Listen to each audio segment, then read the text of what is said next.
Қызым саған айтам, келінім сен тыңда. Әйел үйдегі ырысың, ұл айбарлы қылышың, қыз түздегі өрісің, келін кеңейген тынысың.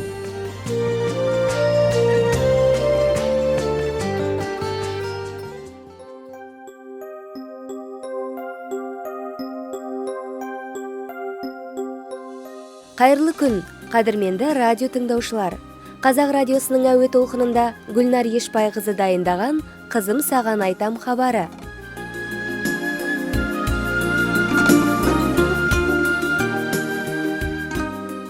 Тамыры тереңге таралған қос емен, аяулы атана, көгерген көсеген, алуан жапырақ саяңнан тараған, күн көзі қызыға күлімдеп қараған.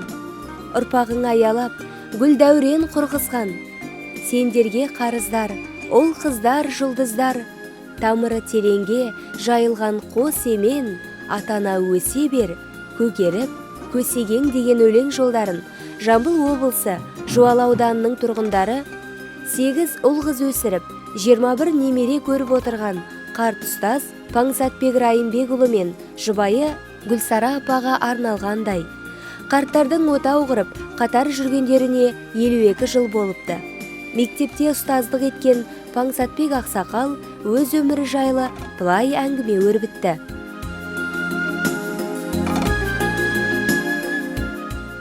Мен әке қызығын көрмесем де, мен өзімен бірге істеген ағаларымның, ұстаздарымның арқасында жақсы дәрежеге жеттім. Жұмысты жақсы атқаруға тырыстым. 1954 жылы Жуалы ауданына ауысып, теріс Ашбұлақ дейді қазір, сол жерде үлкен орыс қазақ мектебіне математика сабағына мұғалім болдым. 44 жыл жұмыс істедім. Соның 34 жылын мектептің завушы директоры 5-6 жерде істедім. Енді менімше өмірдің мәні Абай айтқан адамды 3 нәрсе тәрбиелейді. Ата-анасы, ұстаздары, өнен кейін жора жолдастары дейді. Анам сондай қиыншылықта мені оқытты, ана тәрбиесін көрдім. Сол 75 жылы өзім Тәттібай Дүйсебаев ауылындағы 9 жылдық мектепте 21 жыл мектеп директор болысы, сөйерден демалысқа шықтым. Мұғалім деген баланы жақсы көру керек, ең бірінші. Өзін атқарған қызметін алдында жақсы сүю керек, беріліп істеу керек. Біз алдыменен мен өз жұмысымды емес, алдымен сол істеген мектептегі мұғалімдік жұмысымды, өз мамандығымды ойлайтымын. Балаларға жақсы көріп тұрып, оған ата-анасындай жақсы тәрбие берсең, ақыл берсең, қайта жақсы көреді. Әкем соғыстан қайтпаса да, әкемнің ағасы бар еді, Ыбырайым дейтін кісі. Шешең баса біртілай жасқа келіп қалды. Осы кісіге қолғабыс болсын, бізде жасымыз келді, келінді көрейік. Сен енді бізді тыңайтын болсаң, осы шешеңді сыйлайтын адам ал деді. Апаның бұл кісіге деген көзқарасы сол туралы айтыңызшы. Жаңғыз қарындасым болды, сонан кейін апам болды. Мен енді сол осы мына Күлсара менің жолдасымды алғанда сол кісілер таңлады. Сол шешемнің кеуінен шықты. Сол кісіге жайлы болғаннан кейін бірін жақсы көрді, өте жақсы көрді. Ал келіндеріңіз туралы не айтасыз? Неше ұл қызыңыз бар, неше небере бар, неше шөбере бар? Өзімнен 4 ұл, 4 қызымнан 22 немерем бар. Құдайға шүкір. Енді алды, биыл 2 немерем тұрмысқа шықты. 1 немерем үйленді. Жақсы болса күйеуің өз балаңнан кем емес дейді. Талғатты өз баламнан кем емес, қайта артық көрем. Ата деп қатты бағалайды.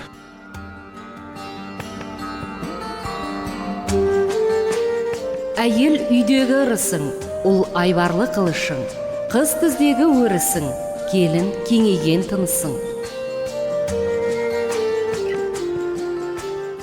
52 жыл бір шаңырақтың астында бала тәрбиелеп, сол отағасымен ың-шыңсыз өмір сүру бірге. Ол үшін не істеу керек? Қандай адам болу керек? Ол үшін келін мен ененің арасында кешірімдік болу керек. онша-мұнша елемей жаңағы алған жарын сыйлау керек, бала шағаға да солай қарау керек жағдайына түсініп. Мен өзім сондай жақсы тату тәтті тұрдым. Ешің деп бір ұрсып та көрмеп. Аты Пәтима ақ көңіл сондай бір жақсы кісі болды.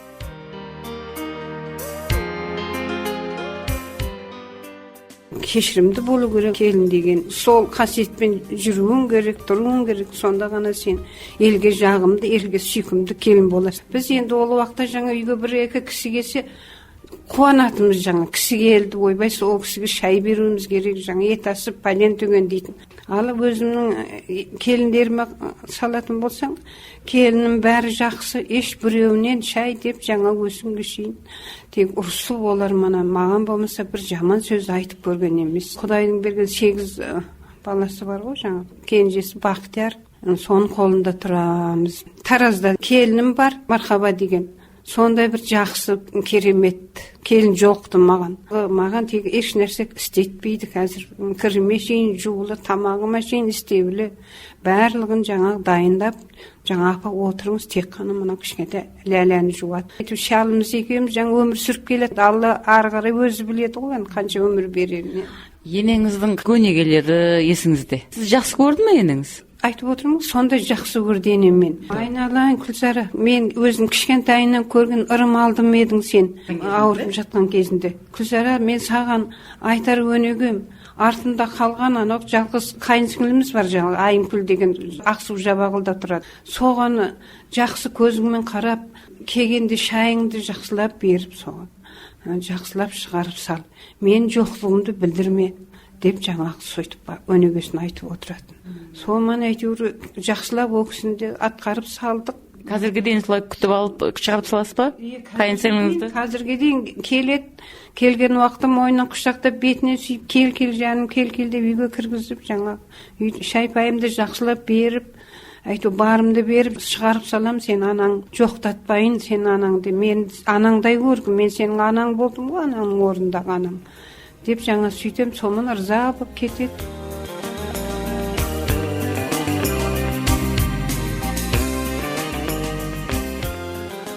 Келін алғаш келгенде тәрбиесі бөлек болады ғой, жаңа түскен келіннің тәрбиесі.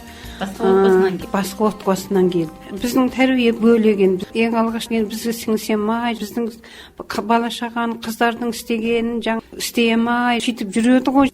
Соң кейін келе ұрыспай, барлығын өзі-ақ істеп кетеді деп. Жоқ, сол біздің өнегемізді алып, барлығы да жаман емес жаңа. Жайлап тәрбиелеймін дейсіз ғой. Жайлап тәрбиелеп, әйтеуір соларды жеткізіп, жаңа айттым ғой, кіші келініміз қолымызда жақсы бәрі, шалға да азанда тұрып, ата шайыңды сүт пісіріп қойдым, сүтіңізді ішіңіз, жуып, шай шомылдырып алады әуелім кей кезде, жаңа біздің шамамыз келмей бір ауқастанып қалған кезіміз. Жаңадан отбасы құрып атқан жас келіндерге, жаңадан түсіп атқан келіндерге қандай өсиет айтасыз? Келген үйге сіңісіп кету үшін қиын, оңай емес қой, жаңа бірінші рет. Ол үшін жаңа кешірімді болу керек. Ата-ененің жаман болсын демейді ғой, жаңа ақылын айтады. Соның бәрін өзінше қорытып, жақсы миы бар келін болса, соның бәрін бір енеменен, келіннен екеуі де бір-біріне кешірімді болса, сонда ғана бір-біріне жақсы болып өмір сүреді деп, сондай жақсы өнегелерді айтамыз. Енді мен жастарға бір өмір жолынан айтатын бір кеңесім, ең бірінші үйленген адам тату-тәтті өмір сүру керек жұбайымен. Әрине семей арасында әртүрлі жағдай болады.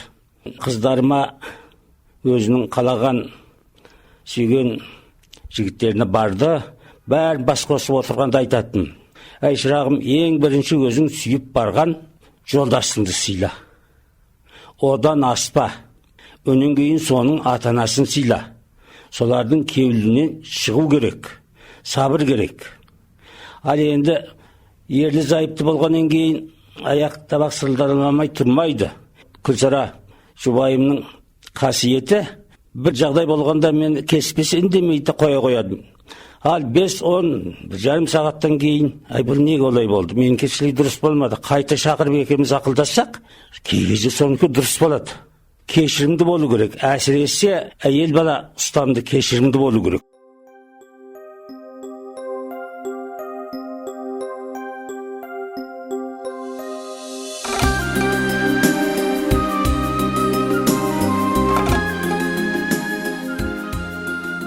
Сіздердің алдарыңызда өздерінің өнегелі өмірі жайлы әңгімелеген Жамбыл облысы Жуалы ауданының тұрғындары ардагер ұстаз Паңсатбек Райымбекұлы және жұбайы Гүлсара апай.